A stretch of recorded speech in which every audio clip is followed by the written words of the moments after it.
আমার জন্মভূমি। শিশির ভেজা ঘাসের ডগায় ফুটে ওঠে ভোরের শোভা, পাখির মধুর কলরবে চিরসবুজ শস্য শ্যামলা। সে যে আমার জন্মভূমি, মাগো তোমায় আমি ভালোবাসি। এমন শুধু তোমায় দেখি, কল্পনায় তোমার কত ছবি আঁকি।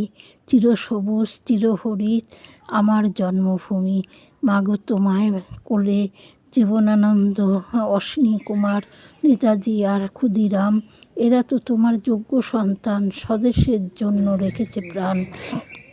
তুমি তো মা, তাদের শ্রেষ্ঠ জননী, গর্বে ভরে ওঠে আমার প্রাণ। সবুজ ধানের ক্ষেতের পরে ছোট্ট মেয়ে নদী বহে কুলু কুলু রবে, ওইখানেতে ছোট্ট দুটি মেয়ে গাছের তলায় বসেছে আপন মনে। রাখাল বালক চড়ায় সেজে গরু, গাছের তলায় দুপুর রোদে বসে